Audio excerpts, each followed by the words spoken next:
ரஜினிகாந்தின் மூத்த மகளான ஐஸ்வர்யாவை காதலிச்சு 2004ஆம் ஆண்டு திருமணம் செஞ்சு கொண்டாரு தனுஷ். அவர்களுக்கு யாத்ரா, லிங்கா என்ற 2 மகன்கள் இருக்கிறாங்க. இருவருமே டீனேஜில் இருக்காங்க. சூழல் இப்படி இருக்க தனுஷும் ஐஸ்வர்யாவும் தங்களுக்கு சட்டபூர்வமாக விவாகரத்து வேண்டும் என்று குடும்ப நல நீதிமன்றத்தில் மனு தாக்கல் செய்திருப்பதாக கூறப்படுது.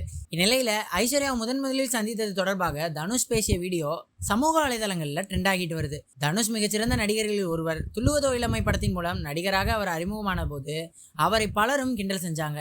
ஆனால் தனது குடும்பத்தை கரையேற்ற வேண்டும் என்பதை நினைத்து அமைதியாகவே அதனை கடந்து சென்றிருக்காரு. அடுத்ததா அவர் நடித்த காதல் கொண்டேன் திரைப்படம் அவரை பலரிடம் கொண்டு சேர்ந்தது. காதல் கொண்டேன் ஹிட்டுக்கு பிறகு தனுஷின் நடிப்பில் பல படங்கள் வெளியாகின. அவரும் ஒவ்வொரு படத்திலும் தன்னுடைய திறமையை வளர்த்து கொண்டே சென்றார். ஒரு கட்டத்தில் இந்திய சினிமாவில் தவிர்க்க முடியாத நடிகராகவே தனுஷ் அவர்கள் மாறியிருக்காரு. மேலும் ஹாலிவுட்டுக்கும் சென்று நடிக்கவும் ஆரம்பித்தார். கடைசியாக அவரது நடிப்பில் கேப்டன் மில்லர் திரைப்படம் வெளியாச்சு. அடுத்ததா குபேரா, இளையராஜா உள்ளிட்ட படங்கள்லையும் வெளியாகவிருக்கு.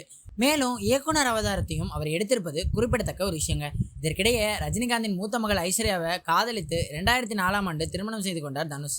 சினிமாவுக்குள் நுழைந்த போது எப்படி கேலிகளையும் விமர்சனங்களையும் சந்தித்தாரோ அதே போல போயஸ் கார்டனுக்குள் ரஜினியின் மருமகனாக நுழைந்த போதும் அதே கேலிகளையும் விமர்சனங்களையும் சந்திச்சாரு. ஆனா காதல் துணையோடு அதையெல்லாம் அசால்ட்டா கடந்து போனாரு தனுஷ். கிட்டத்தட்ட 18 வருஷமா அவர்களுடைய திருமண வாழ்க்கை ரொம்ப சுமூகமா போயிட்டு இருந்துச்சு.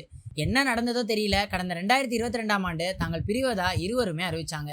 இருந்தாலும் சட்டபூர்வமா விவாகரத்து பெறவில்லை அப்படின்ற காரணத்தினால கண்டிப்பா 2 பேரும் இணைந்து விடுவார்கள் அப்படின்னு ரசிகர்கள் நம்பினாங்க.